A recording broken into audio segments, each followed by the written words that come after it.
Assalamualaikum warahmatullahi wabarakatuh. Alhamdulillah, nahmaduhu wa nasta'inuhu wa nastaghfiruh wa na'udzu billahi min shururi anfusina wa min sayyiati a'malina man yahdihillahu fala mudilla lahu. Hari ini pakai baju simple je sebab baju ini tak ada apa maksud. Bukan malas dia sebab selama ni punya maksud pun garis Korea LG. Okey tuan-tuan dan sahabat-sahabat sekalian, hari ini kita bercakap mengenai bersahabat kerana Allah. Kalau sahabat-sahabat masih ingat, minggu lepas saya sebut bahawa kita punya teori dalam hubungan kita dengan manusia dan kita dengan Allah. Teorinya ialah makin luas kita buka pintu untuk berinteraksi dengan manusia, maka makin sempit pintu kita berinteraksi dengan Allah. Makin luas kita buka pintu interaksi dengan Allah, maka sempitlah pintu kita interaksi dengan manusia. Itu teori yang saya rasa yang munasabah untuk dipraktiskan.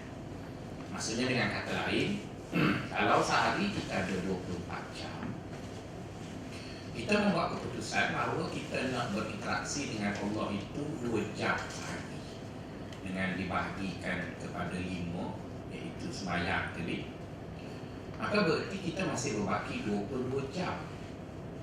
Jadi 22 jam itu ialah masa yang cukup besar kita berinteraksi dengan manusia.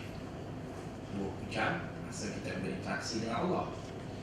Jadi persoalan yang berbangkit ialah bagaimana ini kita jadikan 22 jam itu adalah sebab untuk kita masuk syurga. Itu persoalan. Ya, yang 2 jam itu rasanya tidak bangkit kerana kita hidup dengan Allah. Kita sudah semestinya berada dalam keadaan ibadat tadi. Yang 22 jam tu yang kita duduk dengan manusia tu, macam mana nak buat? Okey sahabat-sahabat, saya sedang mengemas ini rata-rata maklumat yang saya ada.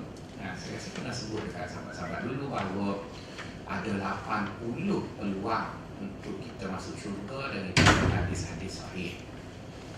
Okey, daripada 80 peluang untuk kita masuk syurga dari hadis-hadis sahih itu, 24 sahaja ianya dalam kategori ibadat dengan Allah. Baki lagi 56 ianya dalam kategori interaksi kita dengan manusia.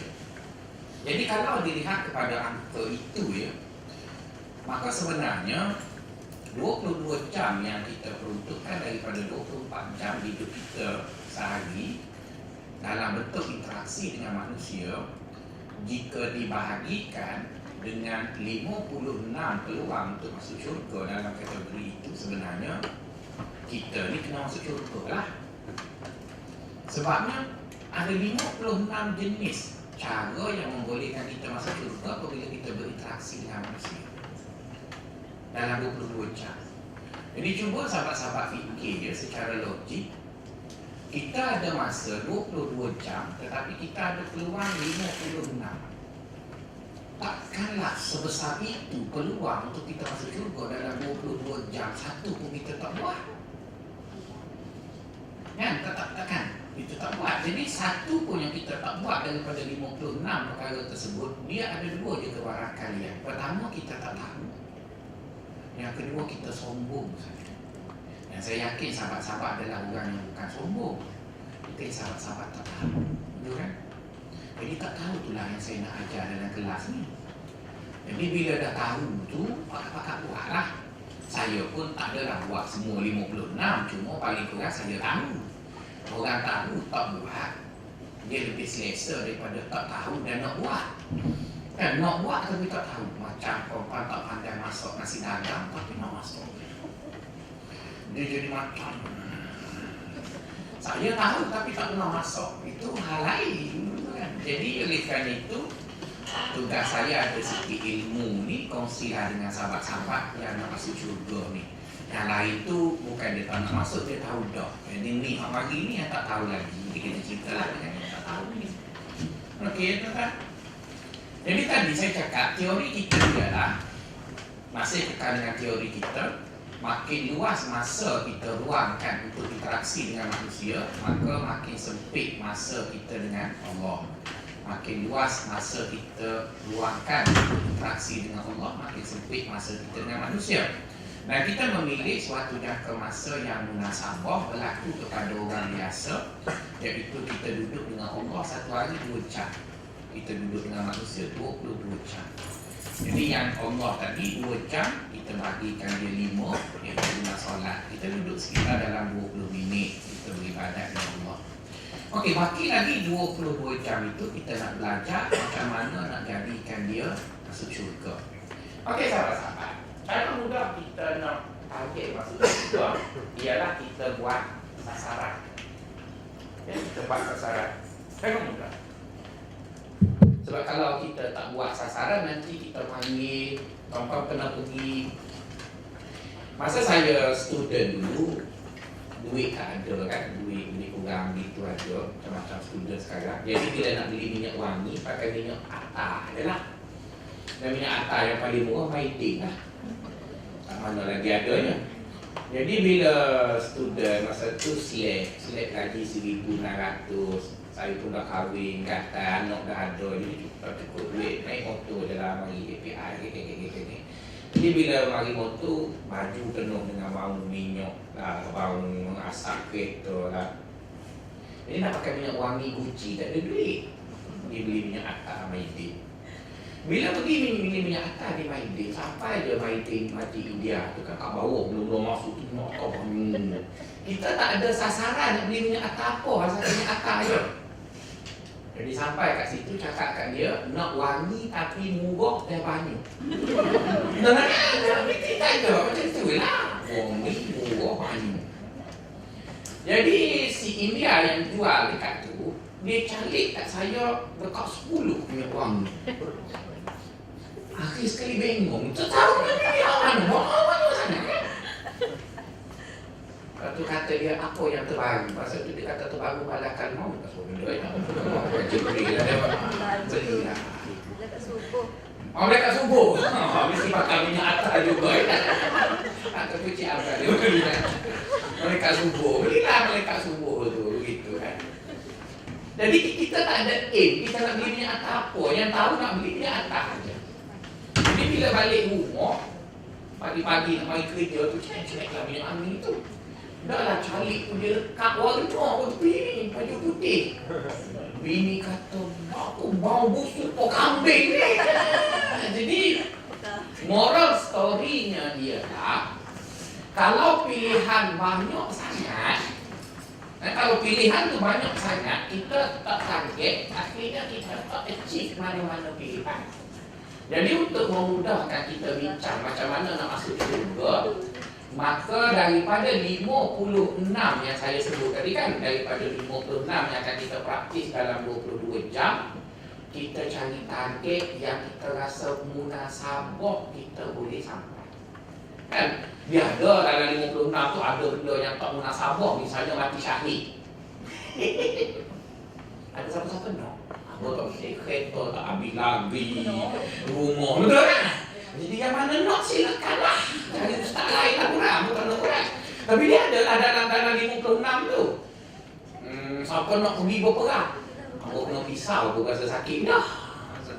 Silakanlah. Sebab itu bila berlaku di Syria, saya doa dan sederma je. Tapi volunteer pergi. UN tak dulu cuti lah. Macam-macam lah, padahal apply tak lagi. Betul kan? Maksudnya adalah banyak benda. Jadi pada saya lebih baik kita bercakap benda yang realistik, yang boleh kita achieve, ya. Okey, saya tak nak tentukan nanti tuan-tuan kata tidak demokrasi pula. Ada orang kata saya ini diktator, ya. Okey, kita buat pilihan. Ya, kita buat pilihan, lepas tu tuan-tuan pilih. Saya ni kerja saya hurai belakang, mana yang tak. Ada satu hadis, Nabi kata ada 7 golongan orang yang ada di bawah arasy Allah pada hari akhirat. Maksudnya masuk syurga lah tu kan? Betul ya? Ada 7 golongan. Jadi bila ada 7, kita cuba fikir manakah golongan yang kita rasa boleh kita capai. Yang kita rasa kita tak boleh capai tu tak payah. Betul kan? Golongan pertama ialah pemimpin ataupun pemerintah yang adil. Berminat tak? Saya rasa tak payahlah.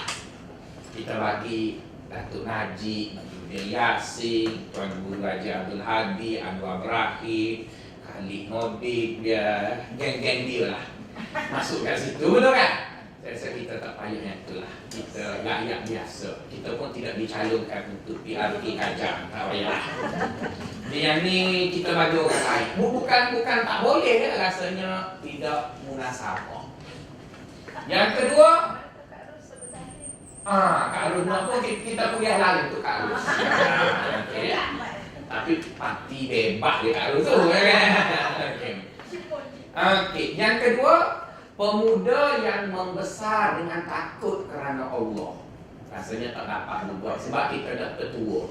Betul kan? Terlepas musim. Jadi tak payah. Yang ketiga, seorang yang digoda oleh orang perempuan yang cantik dan dia kata ini akhafullah. Rasanya terlepas jugalah sebab tak ada orang nak goda kita. Betul kan? Yang ada ni pun renyong-renyong semua saja je lah. Ya, bukan macam Anwar Zain, Zain Saidin. Tak payahlah ya. Jadi, Ustaz banyak dah tu bangkah tu. Bila pula giliran kami? Nanti dulu ada 7 lagi. Ada 4 lagi.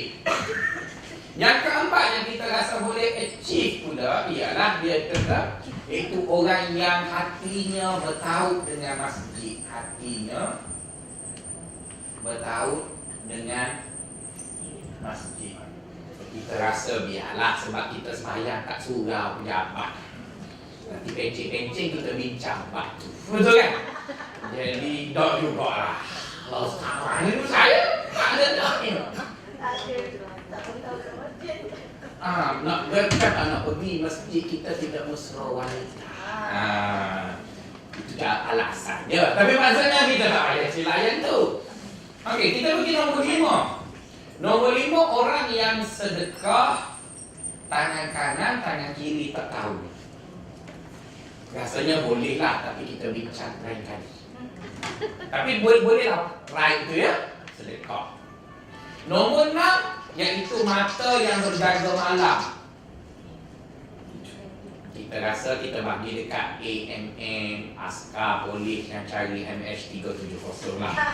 Begitu kan? Jadi ambil Ustaz semua dah tak ada mana yang terus hari ini. Aduh, jangan risau.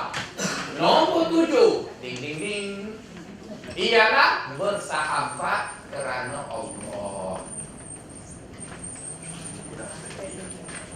Oh, ya? Yang ketujuhnya ialah bersahabat.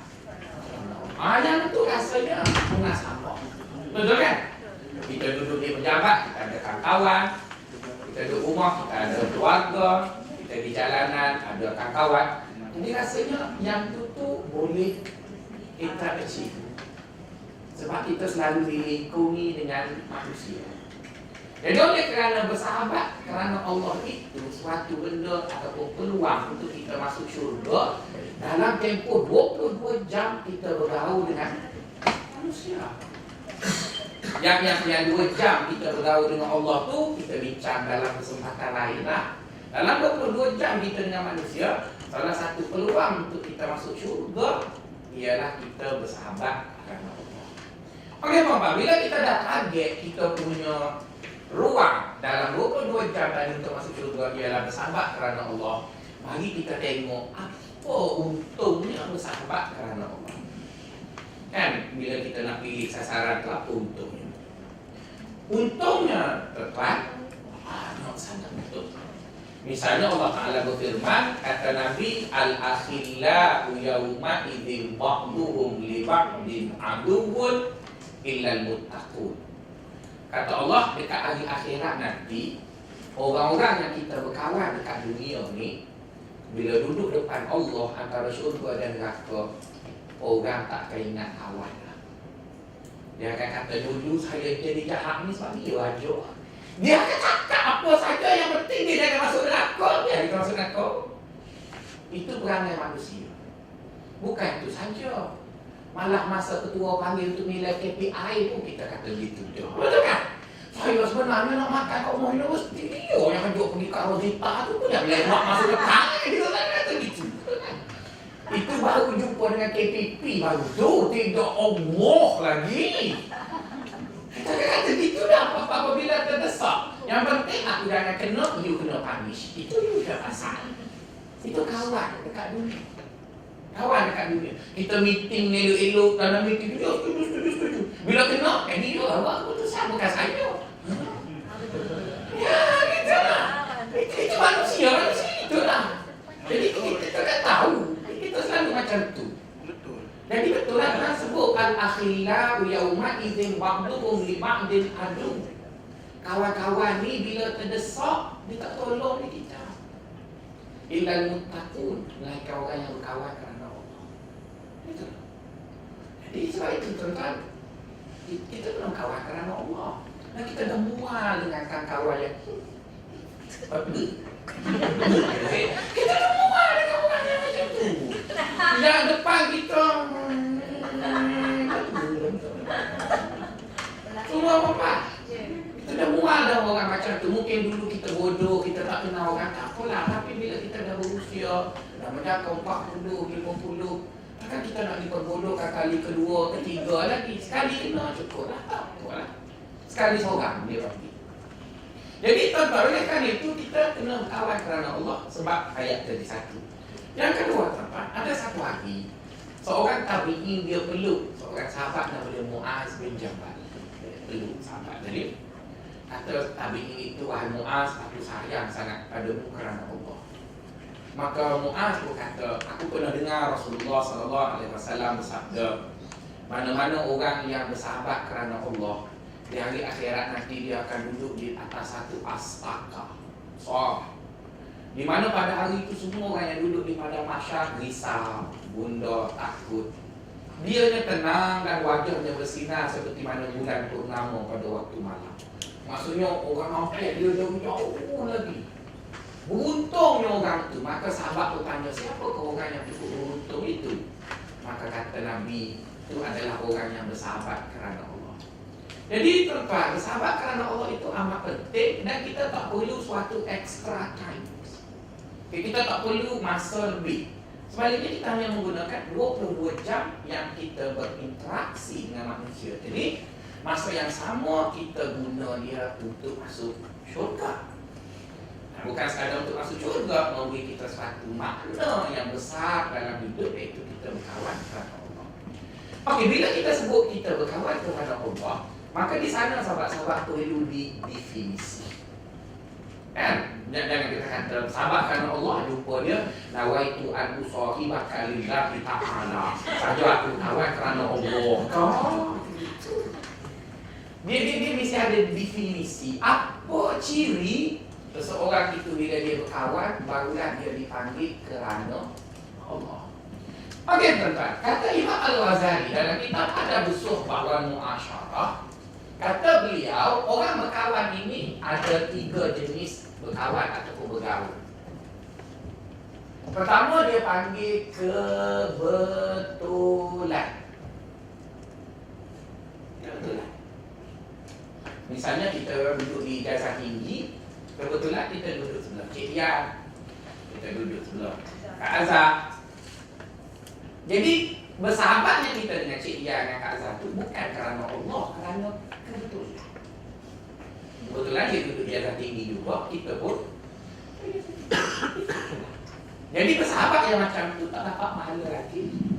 Bukan tak dapat pahala langsung, tak dapat offer tadi. Offer yang kita panggil dia kerana Allah, tak dapat lagi yang tu. Habis sia-sia, bukan sia-sia, dia ada cerita lain pula, offer lain. Aku nak ni cerita peruntukan. Vote masuk syurga, bersahabat kerana Allah. Jangan hilang fokus. Cerita yang tu.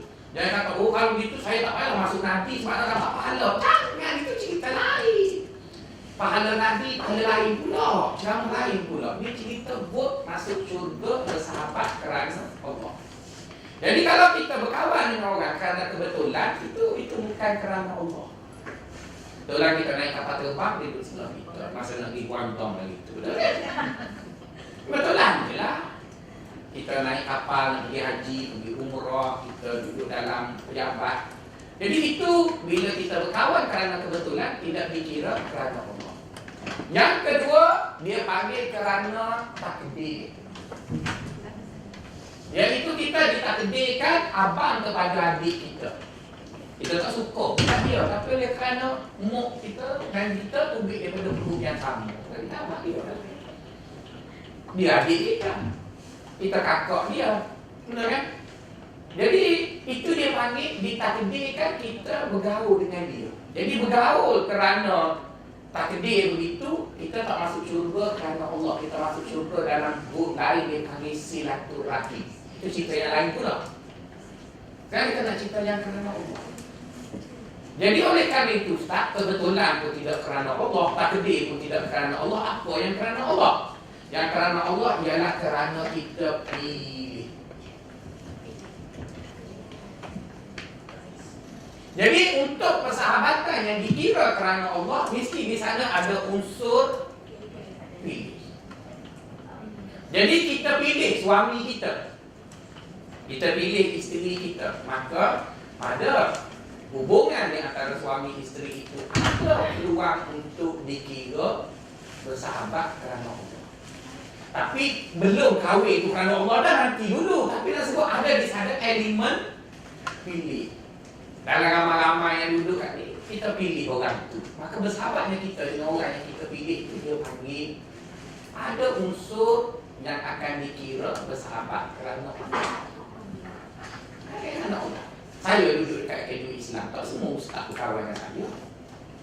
Bukanlah kerana ustaz itu tak baik dan kerana saya jahat. Kerana tak pilih. Saya juga tidak berkawan dengan semua ustaz akademi Islam. Bukan kerana ustaz akademi Islam jahat, saya baik ataupun sebaliknya. Tapi kerana tak pilih. Jadi itu tidak mendatangkan apa-apa kesan negatif. Oh, dia tak kawan dengan saya, maka dia tak bukan. Jangan. Sebab saya tak pilih. Kerana orang macam mana? Macam kita duduk kagum dengan bini kita. Orang perempuan cantik, ramai di Islam. Ramai kan sembahyang. Tapi kita kenapa bini kita seorang je dong. Oh, kelabu lah dia. Macam mana mata kita aku dia je. Tidak bererti bila kita pilih orang tu, maka yang lain tu tak cantik. Bukan. Sebab nanti kita cerita kenapa. Tapi yang penting di sana ada unsur pilih. Ada unsur pilih. Maka sebab itu bila kita hidup dalam dunia ni tak ada seorang pun nak berkawan dengan kita, itu masalah lah. Tapi kalau ada seorang tu okey lah tu. Kalau ada seorang okey lah. Kan kat ilmu Islam ni semua orang tak nak berkawan kita. Apa tapi tak luar ramai nak berkawan tu okey. Mungkin orang kat ilmu Islam ni dia tak suka kat kita macam mana. Maka kita nak kata sukalah.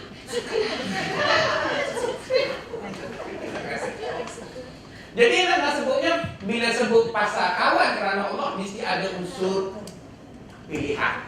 Okey, bila kita bercakap pasal pilihan, kita bertanya orang, biasanya orang akan pilih orang ni kerana apa? Kerana ada di sana unsur seronok. Kalau tak ada elemen seronok, orang tak akan pilih kita. Saya pilih isteri saya kerana seronoklah dengan dia. Sebab saya tengok dia hilang serabut JKE, serabut meeting jabatan, serabut pelajar Arab ke hilang. Sebab seronok. Cuba tengok dia serabut. Itu yang Allah Ta'ala sebut bila kita balik rumah, kita jumpa orang yang kita sayang, dia panggil liyaskuna ilaiha. Kita akan rasa tenang. Tenang tu seronok lah. Dia tak mesti seronok. Seronok tu maksudnya yang serabut jadi hilang, yang sempit, yang sempit jadi luas. Itu dia panggil seronok lah. Jangan dipaham, saya tak nampak ustaz lompat-lompat balik rumah. Tak semesti lompat seronok tu. Dia seronok tu maksudnya kita suka. Jadi orang akan memilih untuk berkawan dengan kita kerana dia seronok. Maka sebab itu, bila universiti kata pelajar tak wajib masuk kelas, betul kan? Pelajar tak adil, tak cukup 80 pun boleh masuk. Pensyarah cukup risau. Kerana pensyarah yang tak seronok mengajar orang tak masuk kelas. Sebab pelajar tak masuk kelas, jika kelas itu seronok. Bila ustaz ataupun pensyarah tu bila mengajar, sekali kita wajib. Apatah lagi kalau subjek pula, subjek pilihan. Lagi orang tak ambil. Lagi orang tak ambil. Tapi kita tak boleh nak marah dekat. Sekarang orang akan pergi bila dia seronok. Oh, sebab kita bercakap pasal pilihan kan. Kita tak bercakap pasal mesti. Kita tak bercakap pasal kebetulan. Kita bercakap pasal pilihan. Bila pilihan, orang akan datang dekat kita bila orang suka dengan kita, bila orang seronok duduk dengan kita. Okey, biasanya pula pada apa orang diseronok? Pada apa-apa yang ada elemen cantik. Ya, apa-apa yang di sana ada elemen cantik, maka orang akan seronok. Maka sebab itu kita lihat orang handsome lebih mudah disukai daripada orang bodoh.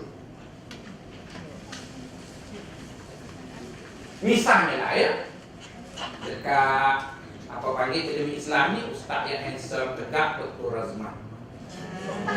Dia handsome tinggi gitu kan. Dalam dia tinggi comel lah, tegak begitu. Lepas tu saya duduk sebelah Dr. Razman. Pos untuk naik pangkat ada satu. Secara sekilas pandang, orang tengok saya memang Dr. Razman. Saya orang bagi juga kalau pun ada dua, bagi Razman dulu, ada bagi kat saya. Kalau ada satu, Razman dulu. Sebab siapa yang ada elemen cantik, orang lebih suka. Orang lebih suka. Cuba bayangkan kalau budak Amerika yang putih, Albania, British, England, Jerman mari buat kat ijazah tinggi. Hi, how are you? Fine. Good morning, Mr. Evans. You can help me about this form. I don't know how to fill this form. Ui, orang jalan timur. Cuba mari negro yang masam tu. Wow. Oh, yang ketua pengarah ke ketua. Ada sikit beruk. Sebab dia manusia begitu. Bila ada elemen cantik, orang akan suka. Jadi sebab itu orang bodoh dia kena kerja 3 kali ganda daripada orang cantik. Sebab dia tak ada elemen tu. Saya selalu sangat cemburu dalam tu Muhammad. Sebab dia handsome lagi saya. Sebab apa? Sebab saya makan gaya.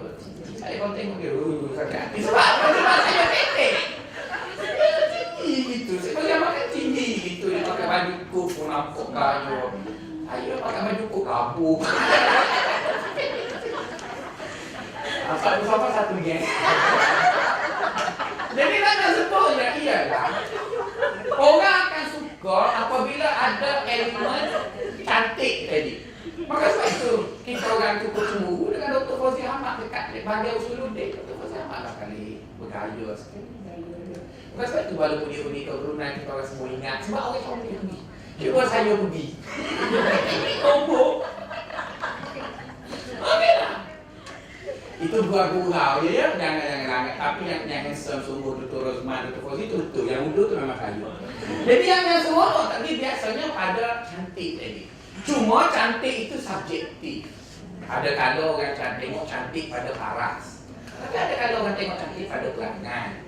Orang tu mungkin dia tak comel, tapi perangai dia. Ada juga pelajar-pelajar negro yang datang, tapi dia suka Assalamualaikum, tak menyusahkan kita. Kak Azhar tu datang, ya macam mana. Lepas tu dia pun thank you so much. Jadi kita pun suka juga. Jadi di sana ada juga elemen cantik. Tapi cantiknya bukan cantik fizikal, tapi cantiknya ialah perangai tadi. Tapi apa yang boleh saya simpulkan, elemen cantik amat penting untuk mempengaruhi orang supaya orang suka. Sama ada cantik fizikal ataupun cantik tadi itu akhlak. Apatah lagi orang tu fizikalnya uduh, akhlak uduh lah bila tu, betul kan? Jadi maksudnya perkara-perkara itu diambil kira apabila kita sebut kita pilih.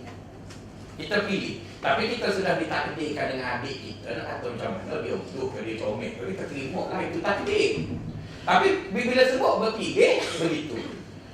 Okey, apabila kita bercakap pasal pilih, tuan-tuan, sahabat-sahabat, pilih ini ada 4. A, B, C, D. Yang dikira kerana Allah ialah level 3, C dan D. A dan B itu belum lagi dipanggil pilih kerana Allah. A dan B belum lagi dipanggil pilih kerana Allah. Maksudnya sudah ada elemen pilih.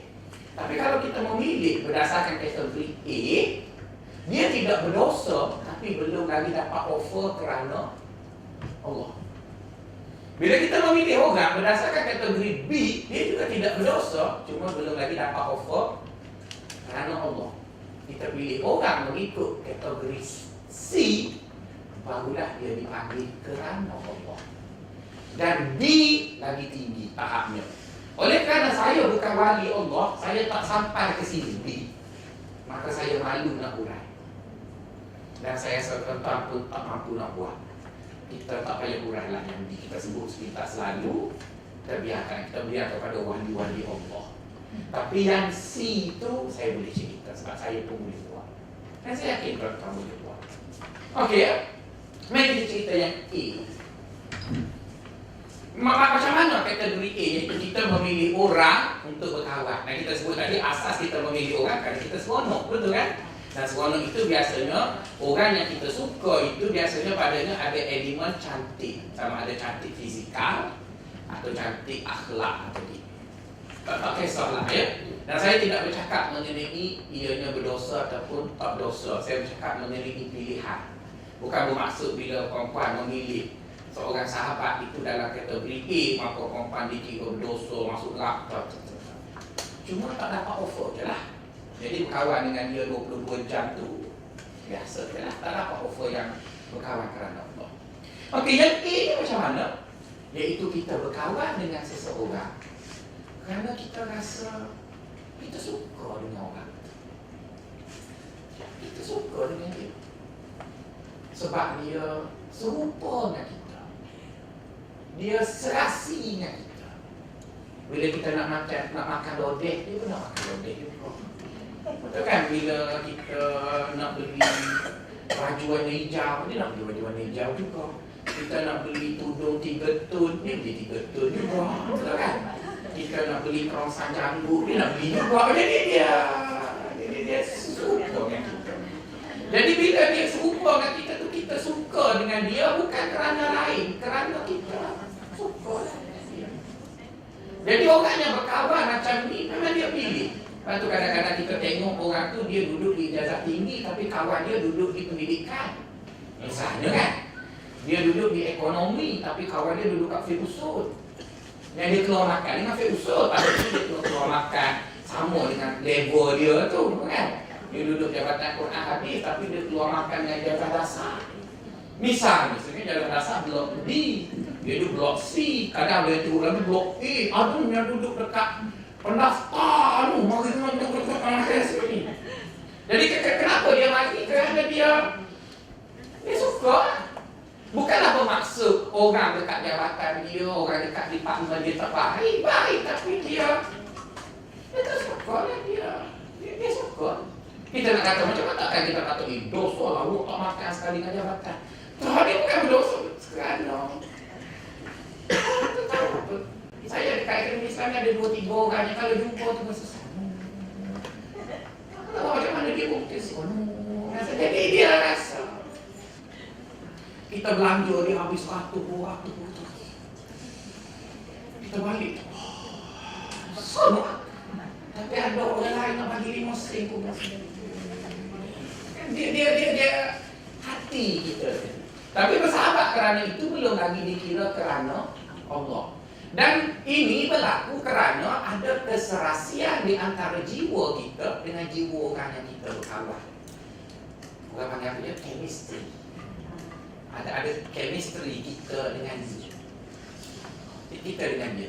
Sebab itu kalau kita tengok hubungan chemistry tadi bila terlalu lama-lama kita tengok serupa je orang tu. Memang kita tengok umur ayah kita rasa macam dia adik-beradik. Sebab dah 40 tahun dah kursi makan yang sama, pinggan sama, semua kursi ada kuat juga. Dia kursi habis betul kan? Yang semua tuan-tuan kita lelaki bini kita kursi perempuan kuala lain-lain. Saya pakai satu keluarga. Saya berbiki satu dia sebab Nabi kursi dengan Aisyah. Dia kalau beli suami perempuan.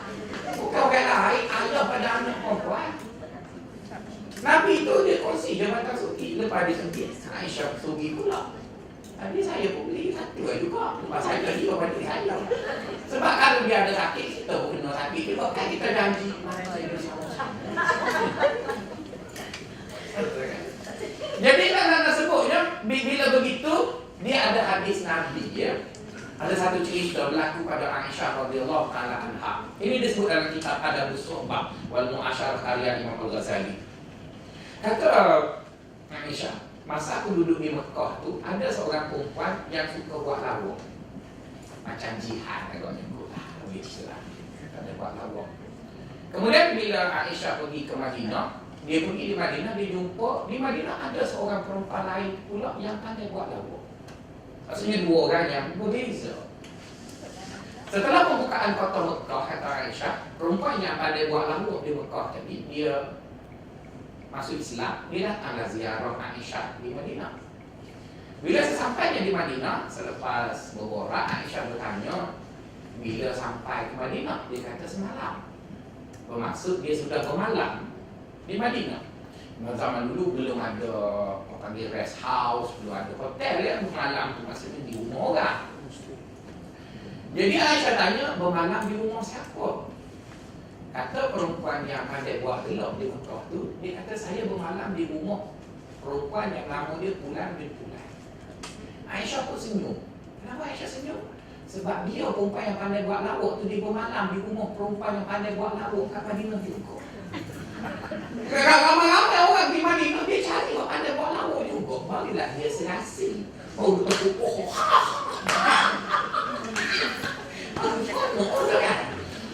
sedangkan dia pandai buat lawak, dia pergi mana rumah orang diam. Maksudnya oleh kerana dia pilih, dia sampai di Madinah tu pun dia cari orang yang satu kepala dengan dia.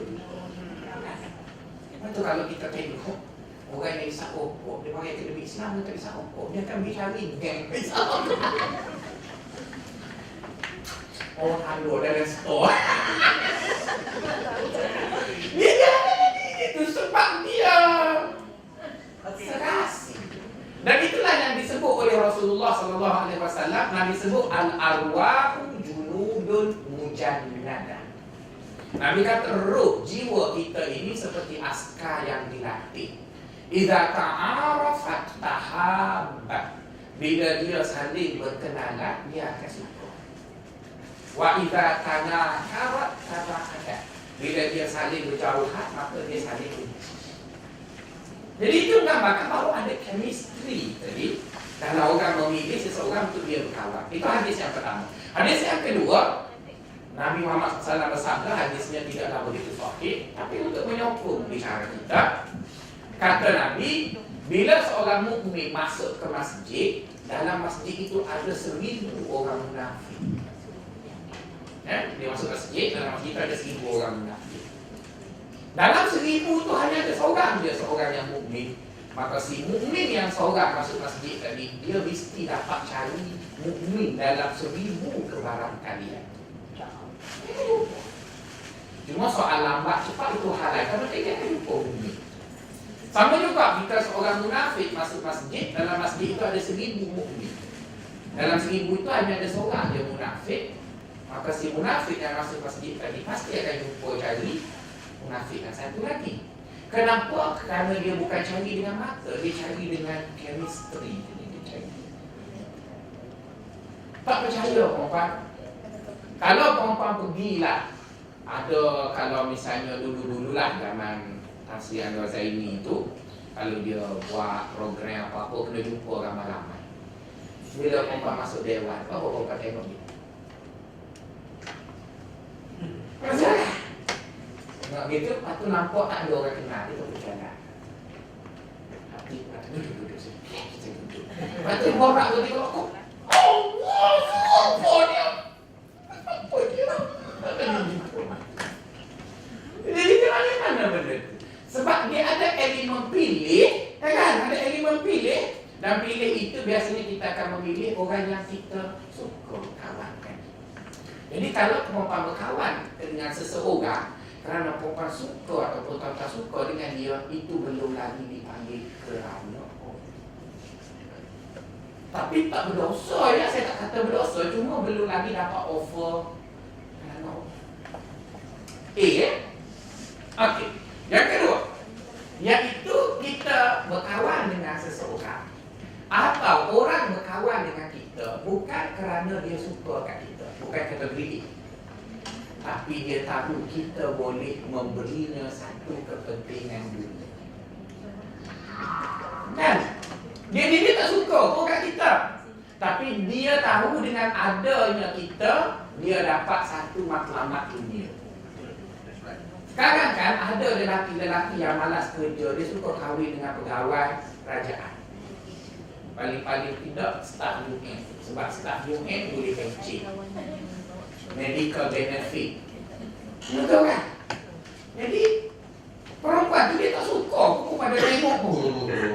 Tapi oleh kerana perempuan tu staf UN ada klinik penyet. Habis kan dia. Bukan lelaki kat sini ya, lelaki kat sini ialah lelaki idaman yang macam Aquaman dengan dinosaur yang dah pupus tu. Dia cerita lelaki lari, ini adalah lelaki lari. Bila dia pilih seorang perempuan, kadang dia tak suka pun dengan perempuan. Tak boleh kerana perempuan itu ada kerja, ada pencet, ada medical benefit, dia kahwin. Orang jadi bos. Semua orang bila orang jumpa bos, saya ke bos, saya ke bro. Betul lah, dia suka orang tu. Dia tak suka pun, tapi dia tahu nak naik pangkat kena baik. Dia baik lah. Dia baik lah. Betul ke? Tapi saya tak kata orang tu jahat. Betul, saya nak sebut jenis kan.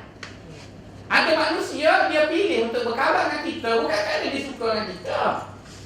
Kerana dia tahu dengan adanya kita, dia boleh achieve satu matlamat dunia yang dia nak.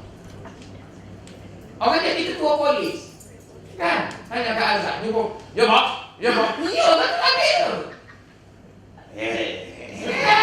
Tak, saya cuma tengok ketua polis tu pencet. Tak ada siapa sadan. Dia ada seorang Jenderal Sentro, macam-macam lah. Jadi bila kita tahu orang berkawan dengan kita macam tu, kita tahu macam mana kita nak respon. Kita tahu orang ni tak suka kat kita, tapi dia ada satu benda yang dia nak dengan kita. Macam mana kita nak buat? Kazak nak buat macam nak putus kawan, kita kena berkawan. Tapi kita tahu dia kawan kita bukan suka kat kita. Misalnya anak kita, dia suka sangat kita, jenguk kita, tanya khabar kita sebab dia tahu ASB kita ada 1 juta. Bukan kerana dia suka sangat kita. Wah. Tapi dia tahu ASB kita ada 1 juta. Belum lagi saham dekat koperasi UN, belum lagi dia kira apa panggil bank rakyat. Apa lepas tu dia balik ke hujung minggu, apa khabar? Cuba kita miskin, dia raya. Dia mari hari raya bawa kek separate sikit. Ibu ni baju dia beli dekat pasar malam ke. Ibu pakai, kalau kita kata tak cantik, pakai je lah. Pandai cakap banyak. Dia miskin. Kita nak buat macam mana? Apa yang saya nak buat macam mana? Staff kita, dia tak suka kan kita. Tapi saya tak kata orang tu salah ya, tapi saya nak sebutkan ada orang berkawan kerana itu. Jadi Nabi Muhammad SAW ajar kita bila kita jumpa orang berkawan dengan kita macam tu. Nabi kan bila dia duduk di Madinah, ada 500 orang munafik tak suka dengan dia. Betul kan? Jadi kalau orang tak suka dengan kita, itu normal, jangan duduk sedih. Darah tinggi pula tak payah. Sebab Nabi Muhammad jauh lebih baik dari kita pun. Ada dua orang tak suka kan dia. Nabi Muhammad jauh lebih handsome dari saya, jauh lebih baik dari saya pun ada orang tak suka. Kalau kita tak suka, biasa lah. Cuma kita nak belajar Nabi teka macam mana orang. Teka macam mana. Orang munafik tuan-tuan, kita tahu dia masuk Islam bukan kerana dia nak kat Nabi, kerana dia nak harta rampasan perang. Kan Nabi pergi berperang, dapat harta rampasan perang. Sebelum perang Badar, tak ada orang munafik. Lepas perang Badar, tu ada munafik. Sebab lepas perang Badar, perang yang dimenangi oleh Islam. Orang Islam dah dapat banyak harta. Maka barulah orang munafik tersengit-sengit nak jadi Islam tu. Jadi, bila macam tu, Nabi bukan tak tahu kan. Nabi tahu ada 500 orang lama tu. Jadi cara Nabi buat dengan orang ni, iaitu jangan beri semua apa yang dia nak. Bagi sikit. Maka bila kita bagi sikit, dia tak boleh tinggal lagi. Kita kena duduk lagi kita.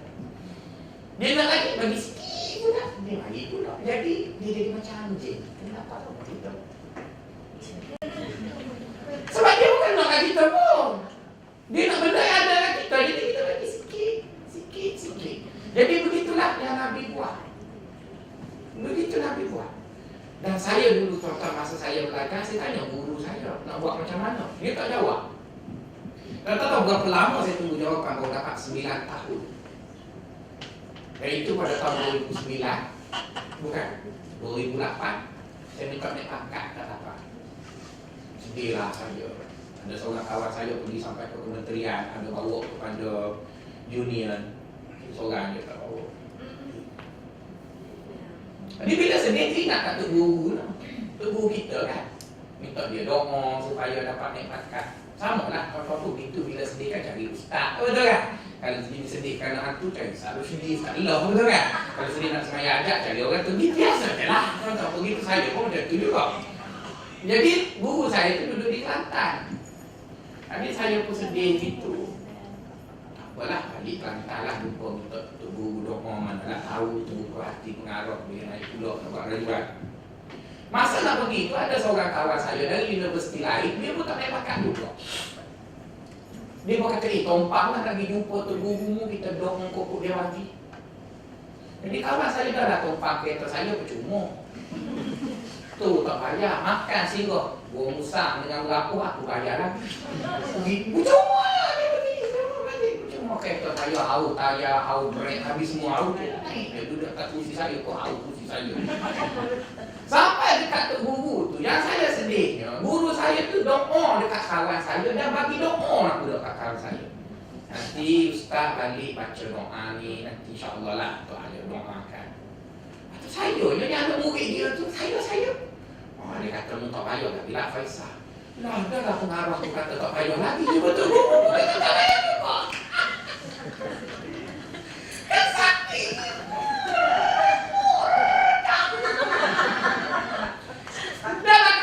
Mari cuma boleh semua. Lagi saya sakit hati. Lepas 2 bulan rajuan kawan saya dapat naik pangkat. Saya 8 bulan tak telefon tu guru saya. Marah kan? Aku kawan dengan kau bukan main lama. Dia tu baru datang kau bagi dah. Lepas 8 bulan dia telefon saya. Dia kata, Faisal baliklah. Lama dah tak tengok kau. Sebab saya bukan wali kan, lebih kurang perempuan dia perempuan gelap tu sebab perempuan pun gitu juga kan? Jadi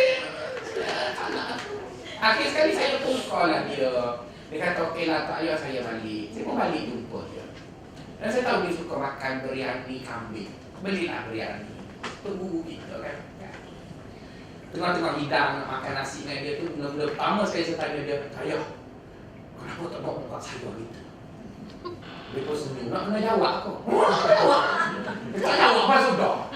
Saya tunggu dengan dia sampai 4 petang. Duduk sampai pukul 11 pagi, 4 petang tak balik lagi.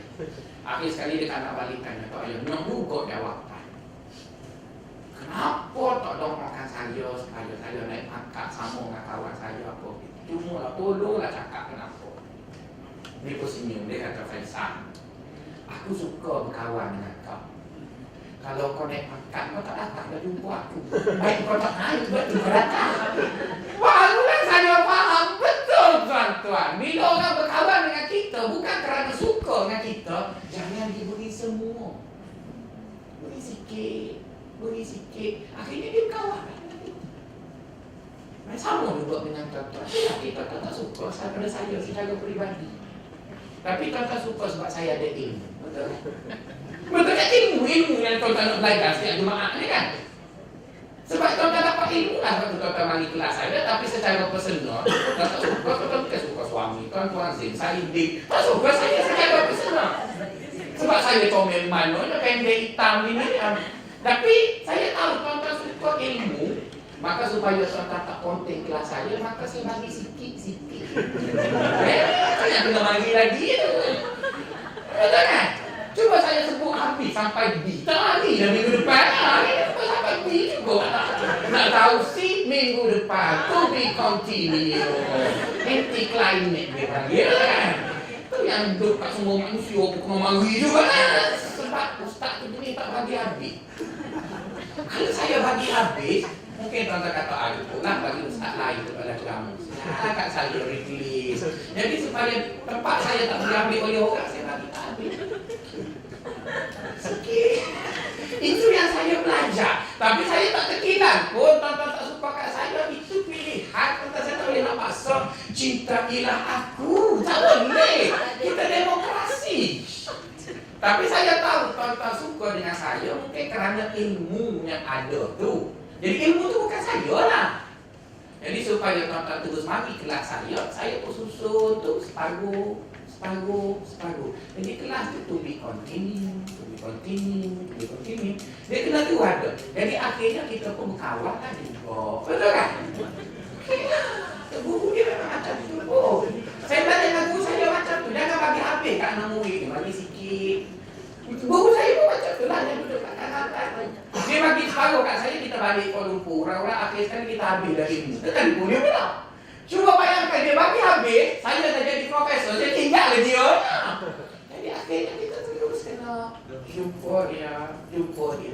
Maka sebab itu bila kita sayang dekat anak kita, dan kita tahu anak kita terlalu mata duitan.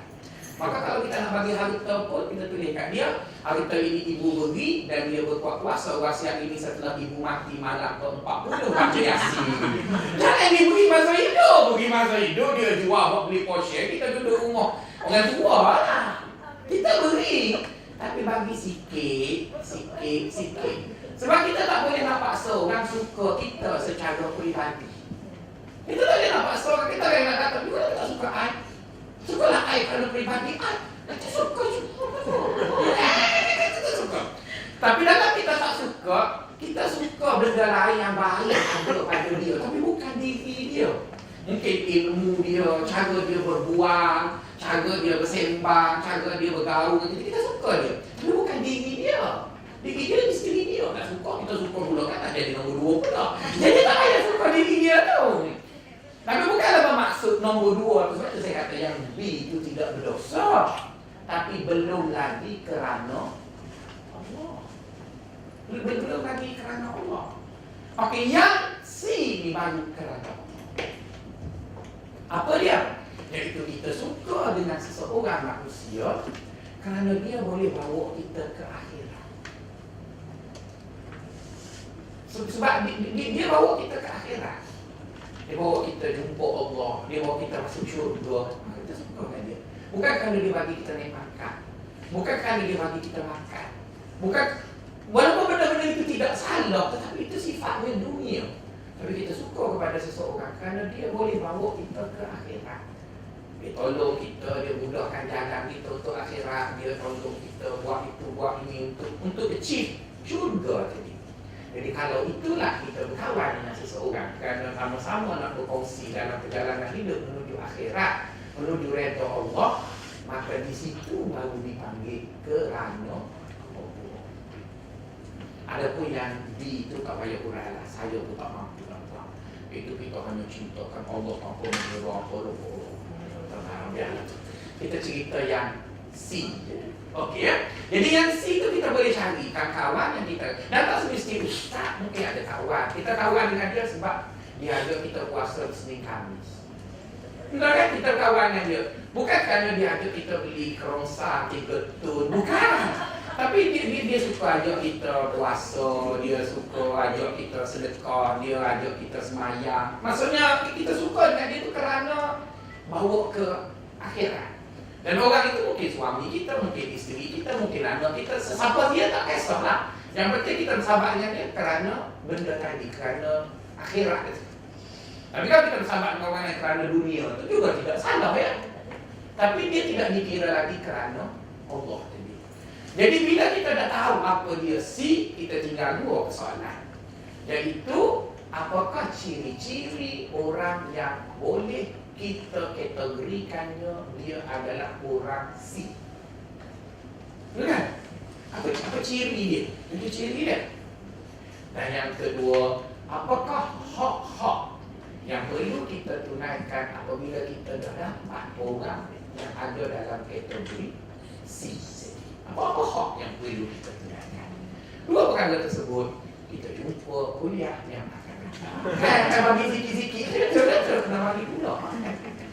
Saya ada, saya kosong juga minggu depan nanti. Kalau nak buat lagi, saya tanya, minggu depan boleh. Dalam 2-3 bulan ni saya tak ada apa-apa aktiviti lagi. Kalau minggu depan, kita lagi pun boleh. Assalamualaikum warahmatullahi wabarakatuh.